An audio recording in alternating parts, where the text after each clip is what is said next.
Now, before I jump into this video, I just wanted to bring your awareness to a new case that I am starting to look at.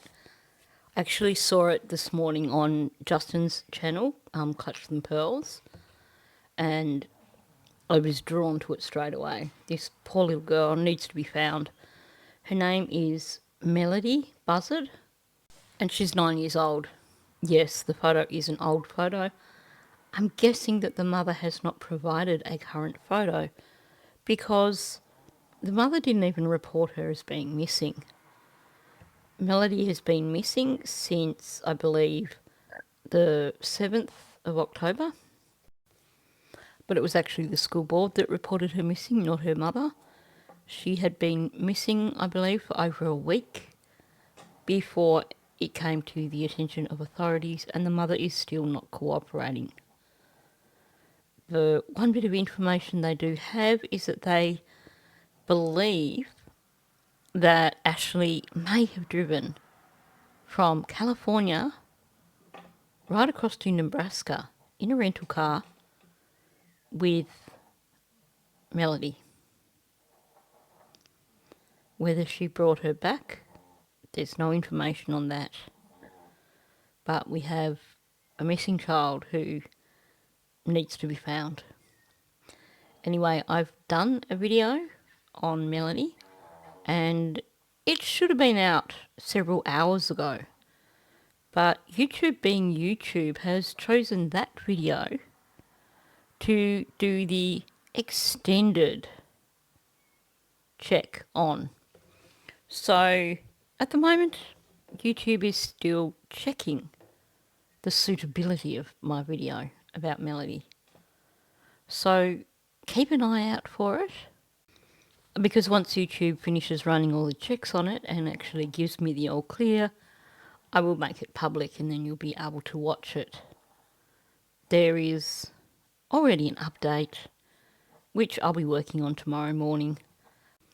Anyway, I hope that people do keep an eye out for this video that I'm about to drop on little Melody. I hope people do watch it, because this is one video that needs to get out there into the algorithm, needs to be seen. Because if there are people out there who have seen her, because if Melody was with her mother the entire time for that drive, that is potentially a lot of people in a lot of locations who may have seen her. So the more exposure this case gets, the better. Anyway, let's move back on to Jack and Lily. So we've had another wild ride, as far as I'm concerned. We've had these documents drop. We've had the time discovery in terms of Malaya making that phone call at 8:28 when she was supposedly still asleep. And of course, we've had more details on the witnesses who claim to have heard a vehicle in the early hours of the morning. In terms of the locations of each of those witnesses, I'm advising people to double check the locations that they believe are the correct locations. Have another look at the elevation of Lansdowne Station Road as opposed to the elevation of Gairloch Road. And if you also just simply look at images of Gairloch Road, you will see that it is actually a higher elevation than Lansdowne Station Road. So I'm having trouble seeing it as being a possibility that one of those neighbours lives down in Lansdowne Station Road.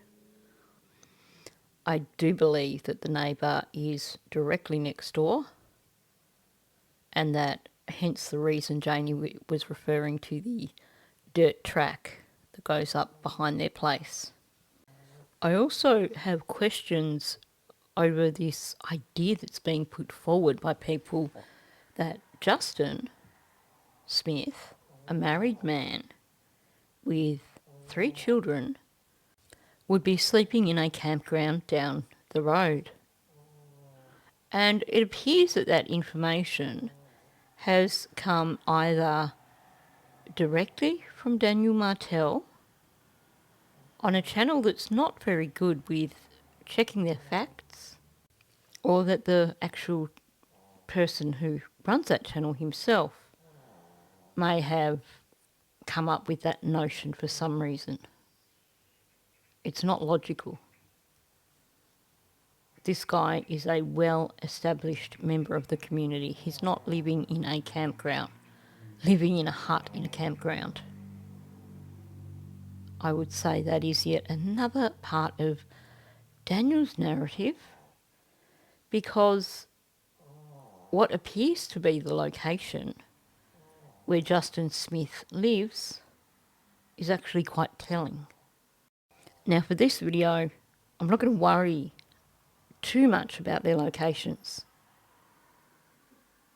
because I want to look at this article and discuss it. And then after that, I have another article that I want to share with you that might help people understand the point of view that I'm going to be sharing with you through this video. Now I know that many of you have probably had this read to you already, so I apologise if that is the case, but I think rather than skip over it, I would rather look at it and really have a proper look at the wording, rather than, I might as well not bother doing this video if I'm just going to skip over it and not discuss the actual article. So we have witnesses describe hearing a vehicle the night before Nova Scotia children reported missing. And then we have RCMP say review of surveillance footage found no evidence of vehicle activity. Two people who live near Lily and Jack Sullivan's home told police they heard a vehicle coming and going in the middle of the night, just hours before the Nova Scotia children were reported missing, court documents show.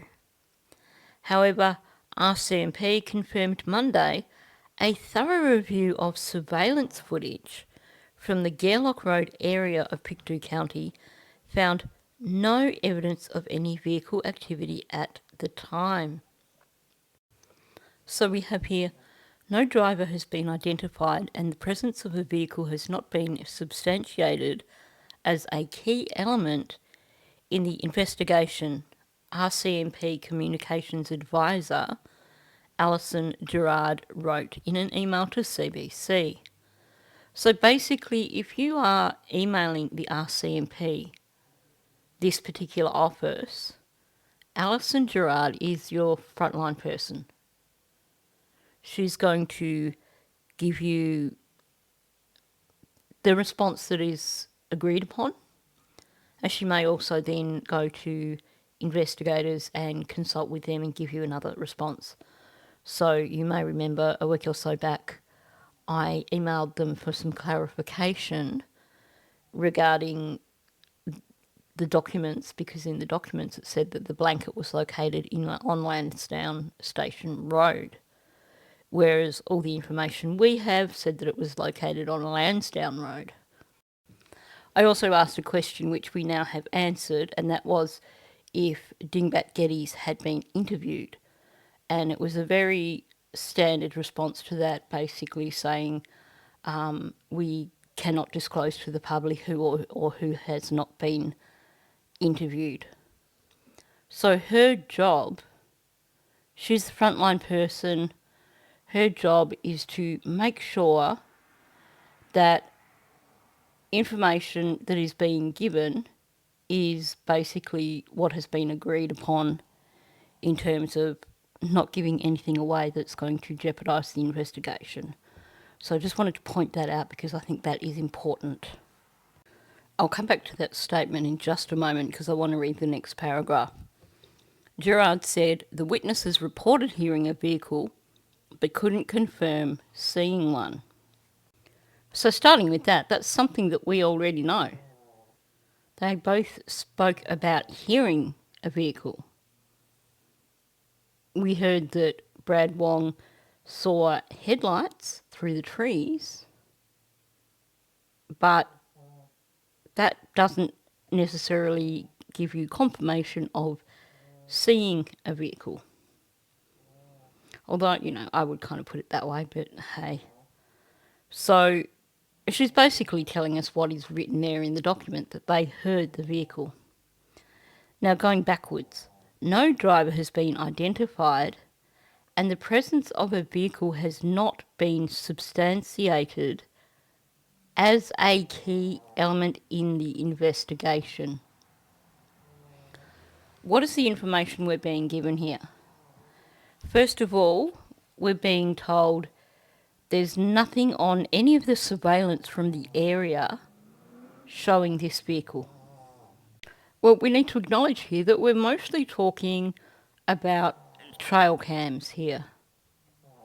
So it's my understanding from listening to the dispatch that in terms of camera footage of Gairloch Road itself,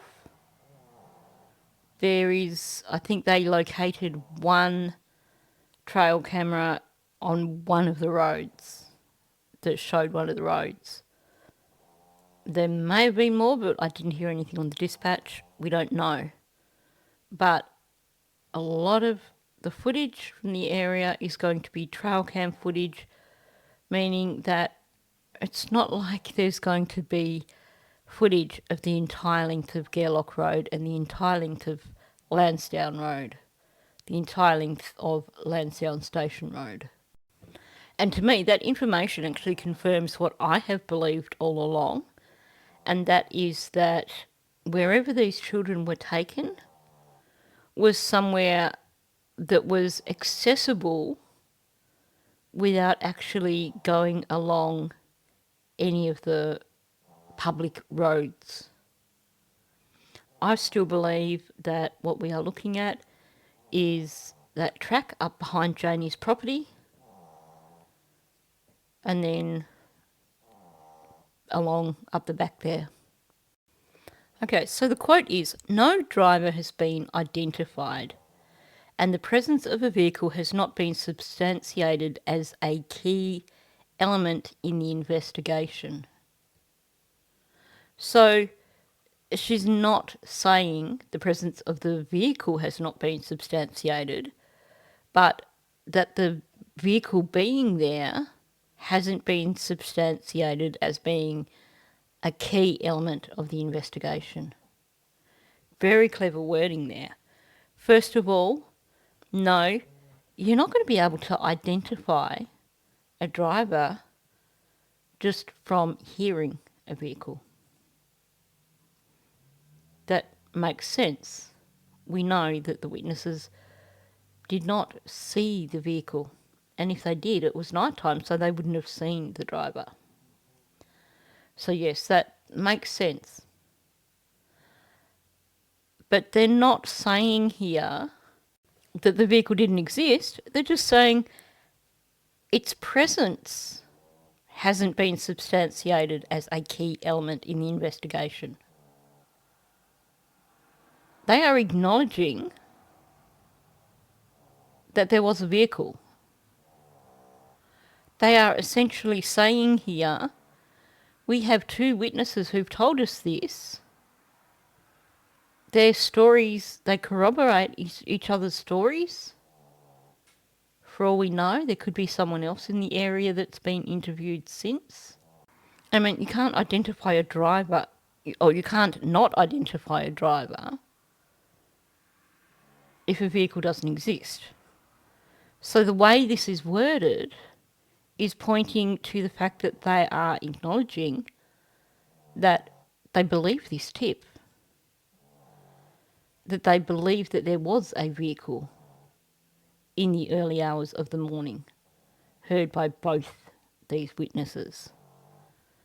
And they're simply saying here that just knowing its presence hasn't been substantiated like as a key element in the investigation. Meaning they can't verify for 100% that Wong, for example, didn't misjudge distance and believe that the headlights that he thought he saw going up and down the driveway on Gairloch Road were actually further away.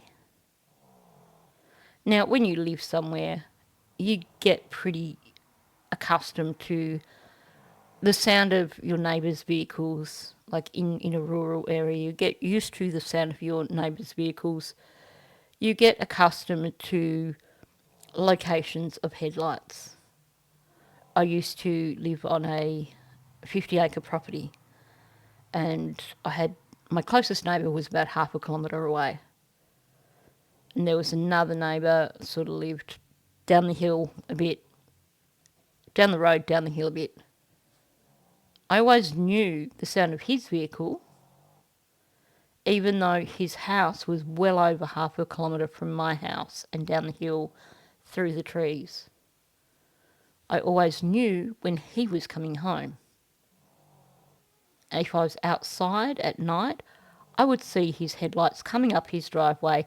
I would know that was headlights going up his driveway, because the location of those headlights could not belong anywhere else. Likewise with the neighbour over the crest of the hill, the one half a kilometre away. I knew the sound of their vehicles. So if they were heading up the back of their property, I knew which vehicle was heading up the back of that property.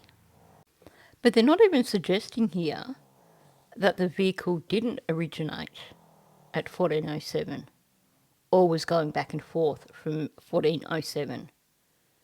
All they're saying is that its presence hasn't been substantiated as being a key element in the investigation. Essentially what they're saying here is this vehicle that was going back and forth, they don't really know why it was going back and forth. They don't have camera footage to tell them who was driving it. They only have an account from a neighbour in terms of possible identity of the vehicle, but without being able to pinpoint the vehicle's destination each time, then no, they can't say that it is a key element of the investigation. Essentially, what they're telling us here is that there's a few gaps in their knowledge in terms of this vehicle. So then they're not throwing it out. They're just saying there's gaps in what we know here. But it has been worded to basically convince people, hey, you know what? We don't know that this has got anything to do with the investigation. We can't confirm there's a vehicle. They have not once said there was no vehicle. They've not once said that they can't confirm there was a vehicle. All they're saying is that the presence of this vehicle, they can't be certain that it is a key element of the investigation.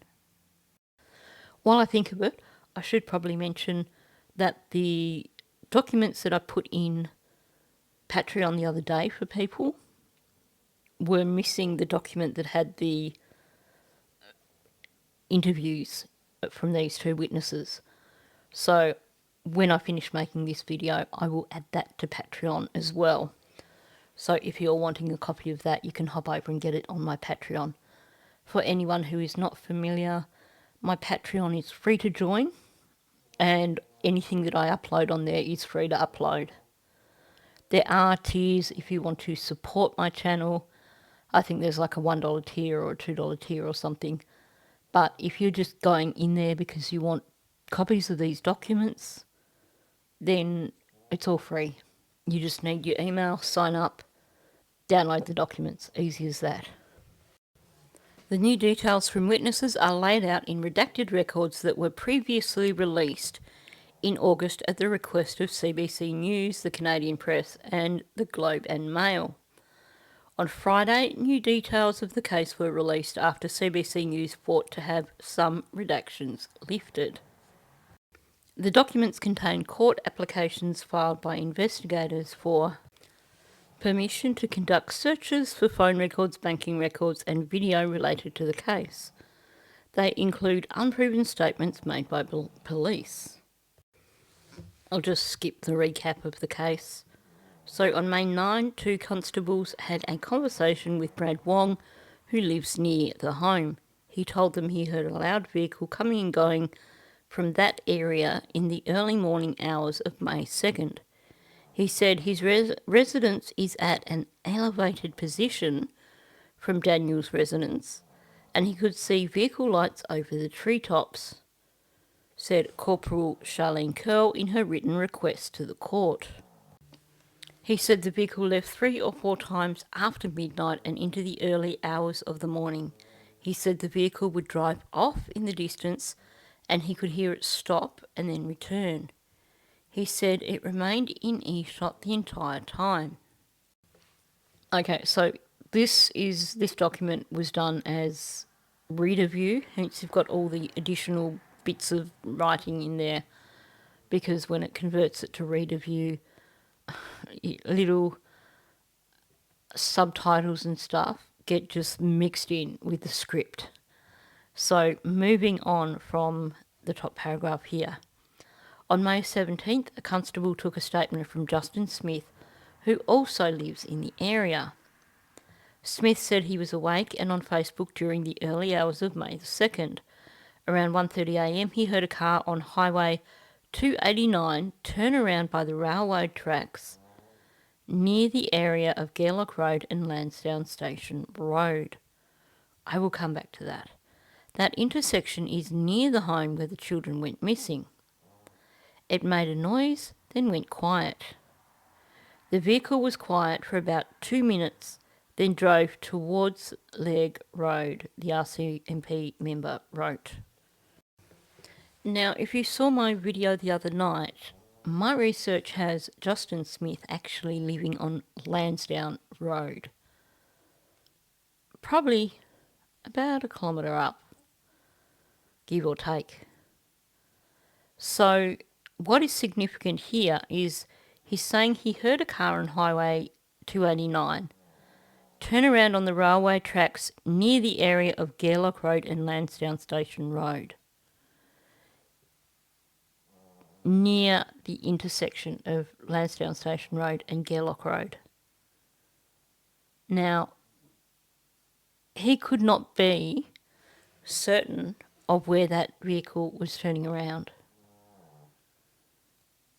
because from a distance, you would just hear that vehicle heading in that direction. It probably would get a bit louder, and you would probably hear it getting quieter again as it moved away. Now, you would simply presume that if you are hearing a vehicle, that you are hearing that vehicle on a public road, because this is 1:30am in the morning. So you're not going to think that maybe that vehicle is actually travelling parallel to Gairloch Road. And maybe when that vehicle turned around, maybe it was in the vicinity of the train tracks, but maybe you're judging that from basically it sounds like it's directly south of where you are. So what I'm trying to say here is that there's no way he could know that that is the location where the vehicle turned. But your brain goes for the most logical answer to these things. So his brain would have said, you heard the vehicle coming from somewhere in the direction of Leg Road. The vehicle got louder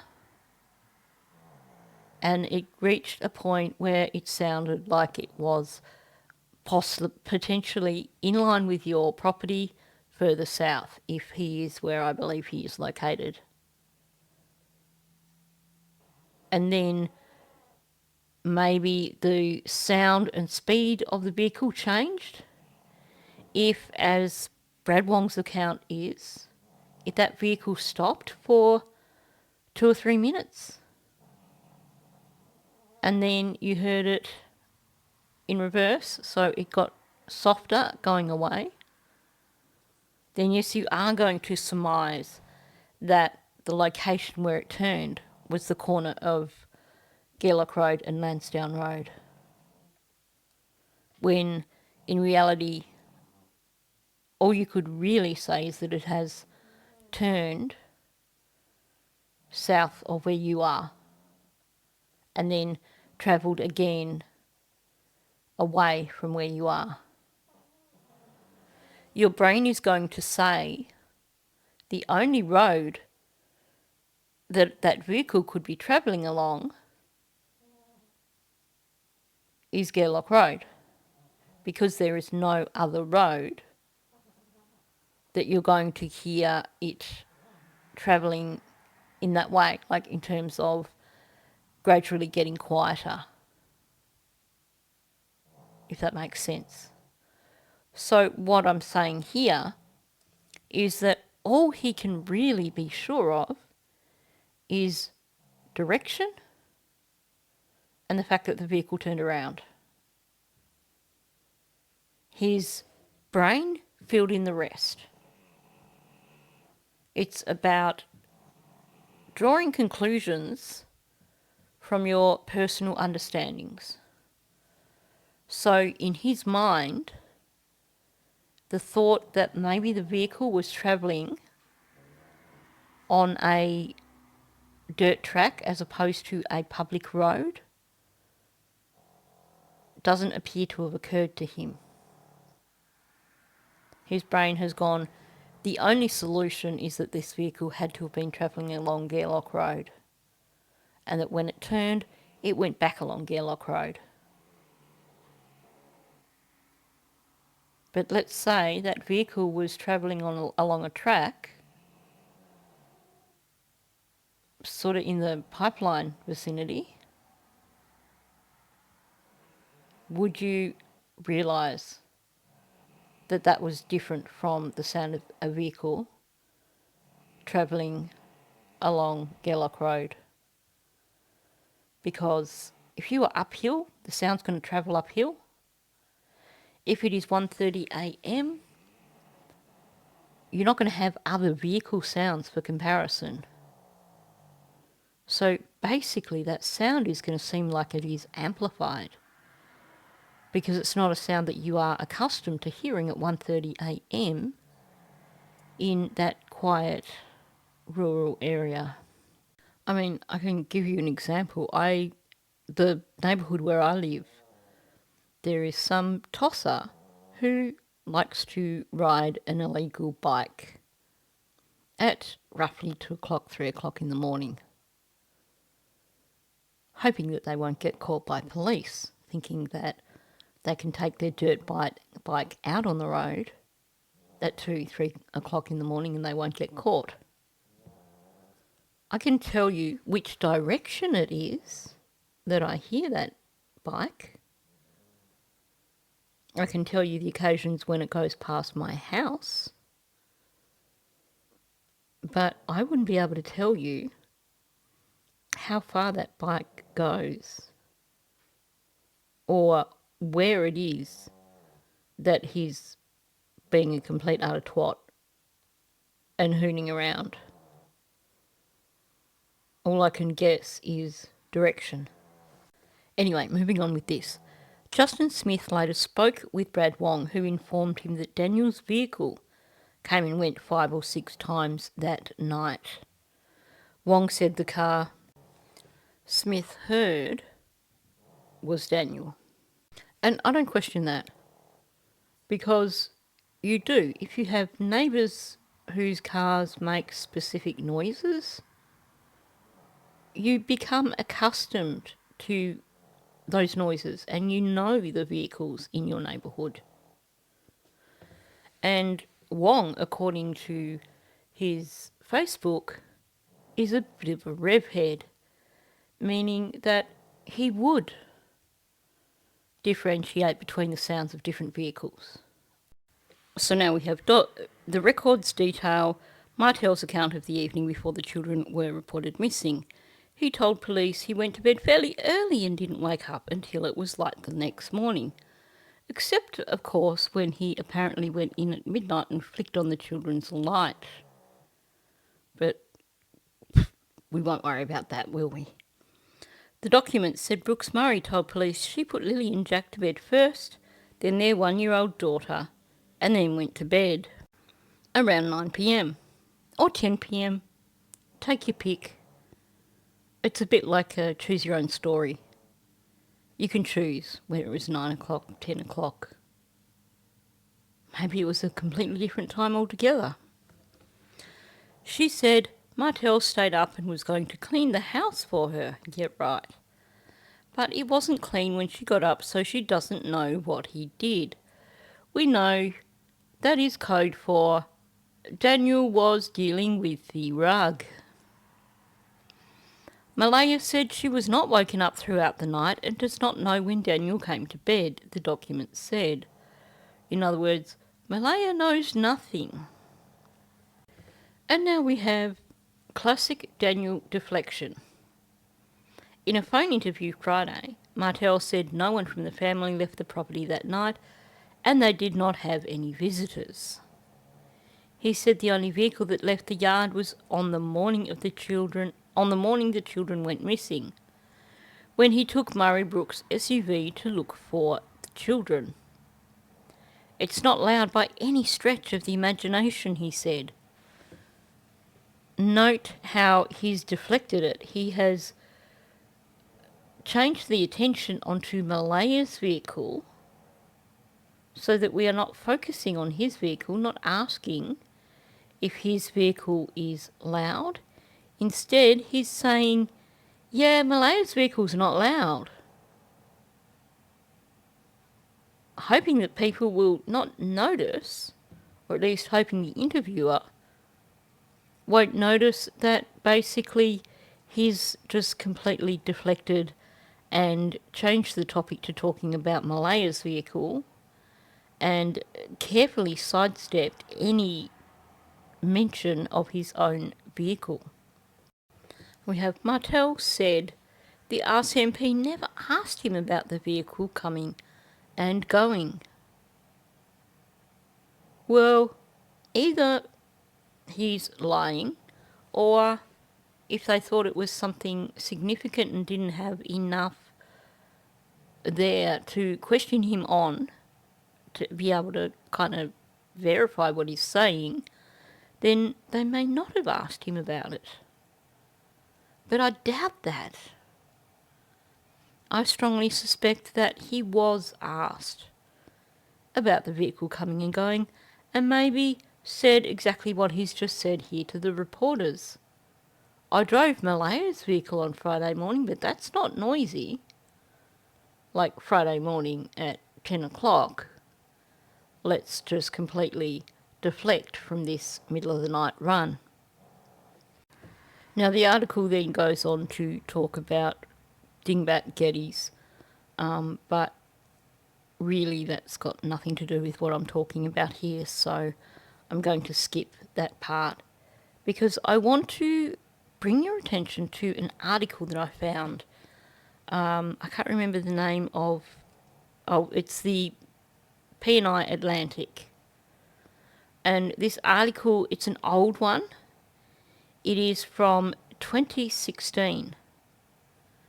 But the reason I'm bringing it up is because it gives you a good understanding of what Justin Smith is like. It shows you that this is someone who has a stake in society.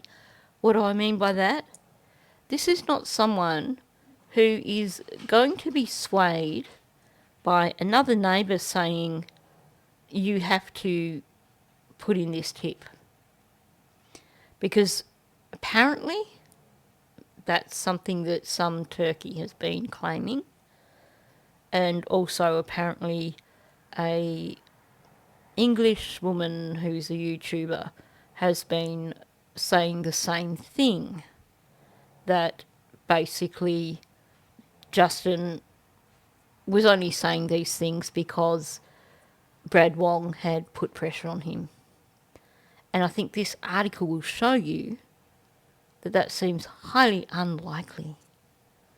And it'll show you that it's also highly unlikely that Justin Smith was in a cabin in a local campground the night before the children were reported missing.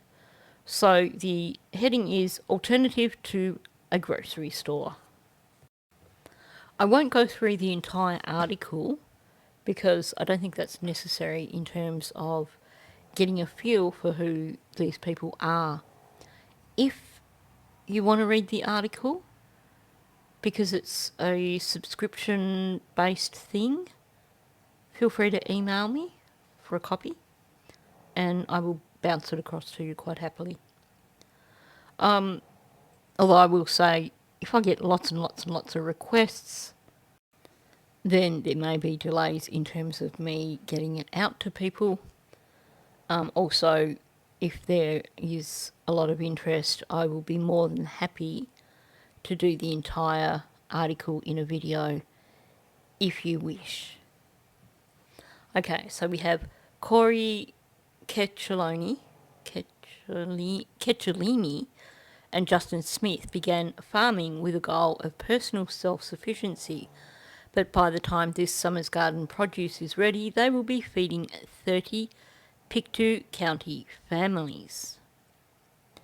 We wanted to see if we could feed ourselves for a year, and we managed that with lots left over, said Cecchellini. Right now, rows and rows of tiny tomato plants and vegetable seedlings are edging upward under heat lamps on movable shelving in the couple's living room.